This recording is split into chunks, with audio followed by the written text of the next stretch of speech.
Hello guys, how are we doing? Today's video is going to be based around how does SR work in Modern Warfare 2's rank play. We're going to be going into the details, and hopefully by the end of it you guys are going to be able to sort of determine how to gain as much SR as possible going forward. Before we get into that, however, there's a couple of things I wanted to mention. First off, I wanted to say a huge thank you to those of you who have been supporting the channel recently. The views have been popping, there's a bunch of new subs, so hello to you all. Feel free to say hello down in the comments.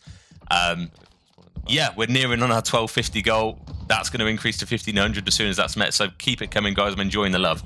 Second off, the gameplay in the background is against a bunch of Crimsons, two of which have the flaming streak going on, so they've won a few games in a row, and we do put an end to that. So if you're not interested in the topics we're talking about today, at least stay to the end of the video just to see exactly how we do put their flames out, let's say. So I get nearly a 2 KD, 2 minutes on hill with an AR, so I'll fry a little bit.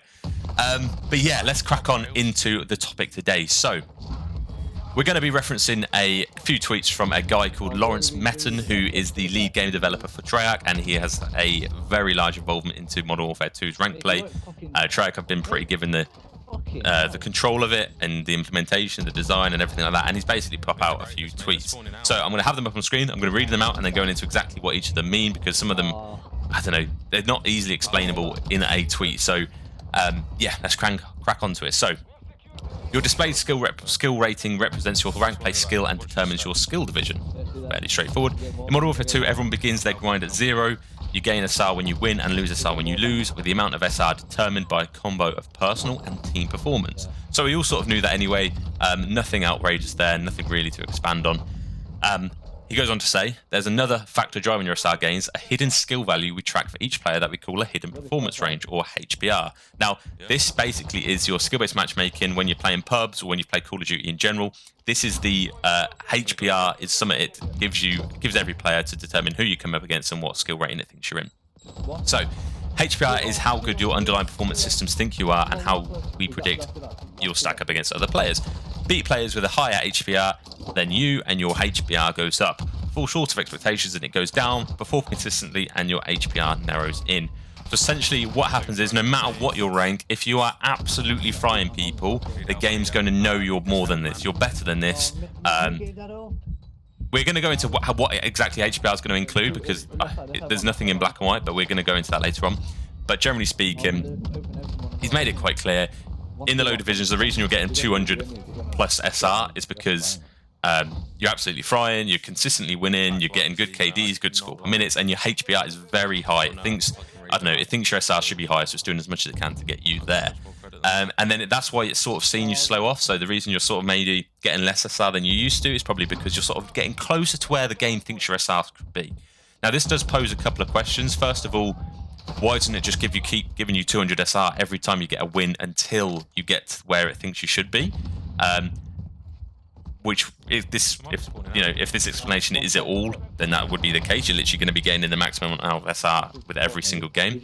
And the second thing, which I think sort of links to this, is the fact that it doesn't want you to get to that rank too quickly. So it wants you to have some sort of longevity in the game. It wants you to keep playing. So it's not going to do that. It's not going to give you the maximum amount of SR until you reach where it thinks you should reach. It wants you to grind a little.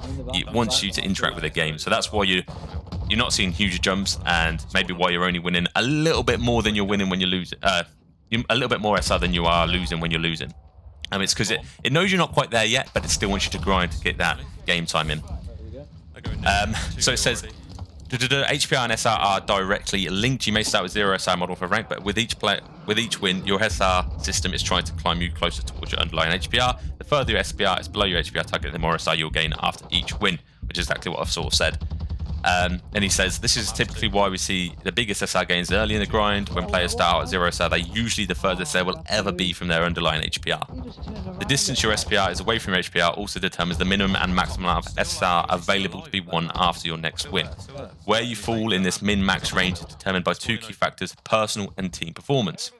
In lower divisions, we put a premium on personal performance to try and graduate better players out of the starting divisions quickly, which is exactly why you guys are seeing probably plus 200 or plus 100 more, a lot of SR initially, as well as what I've mentioned previously. Before well in these divisions, you'll earn close to the maximum SR amount available to you based on your current distance from your HPR. So if the game thinks you're not great, let's say the game thinks you're in the bottom tier player, you might not start getting 200 SR at all. It might think you are sat, you deserve to be sat, you belong in that sort of gold range, and therefore it's going to just slowly increase you to that. In higher skill divisions, we focus more on team play, so that all winning play styles are equally rewarded and teamwork is encouraged. In these divisions, how much of your available min at max SR range you earn is primarily based on the performance of your team versus the opponents.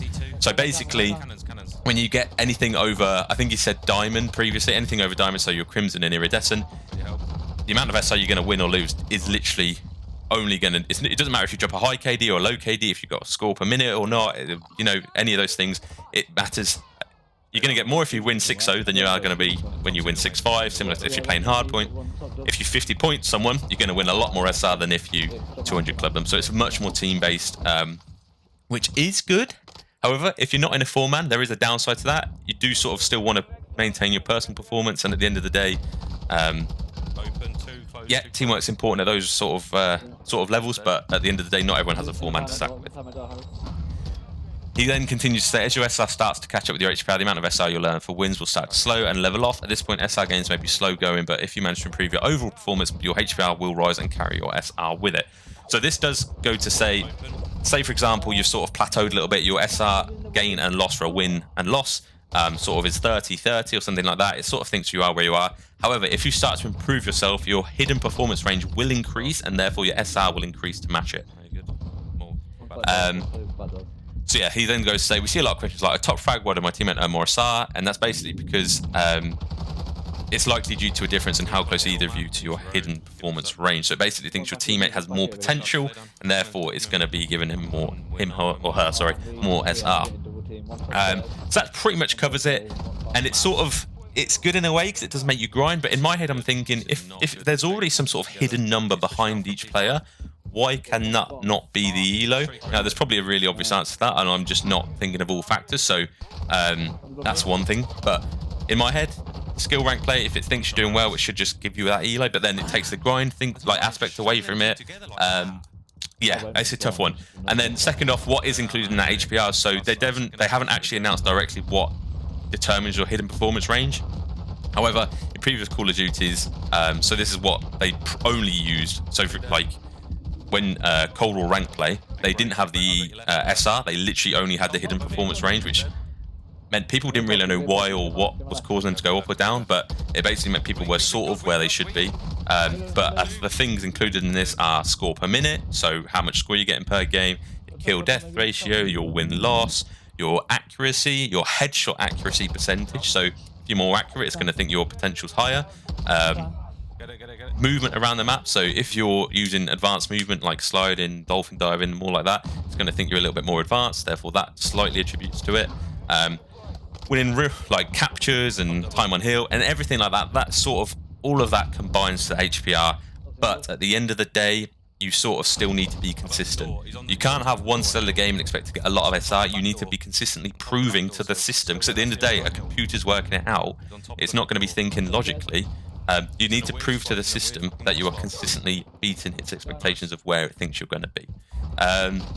Yeah, there's probably plenty more to say about this topic, but with only a minute left, I don't sort of want to leave it hanging. But my question to you guys is, do you like this system? Do you think it's working? And what things would you do to improve upon it? And what are your thoughts generally about what I've discussed here or what Lawrence has mentioned? At the end of the day, the only way you're going to be able to gain SR is more practice and therefore getting better. So far, as long as someone isn't like silly rank, so if you see someone like Diamond rank 40 or whatever, they're clearly grinded their way to that. But so far, players I've come across, those who are in the top 250 sort of deserve to be in the top 250. And when you come against those sort of platinum, at least in my experience, this obviously differs depending on what skill division you are. It is an easier game. So it's very rare that I see someone who's lower ranked than me absolutely pop off in a game.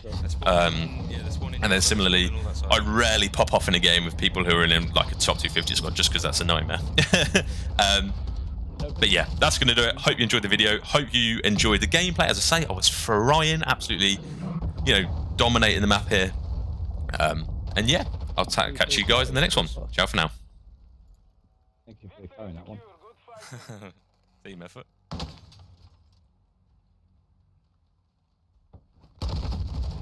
What is that hip fire? knew I got bullshit there.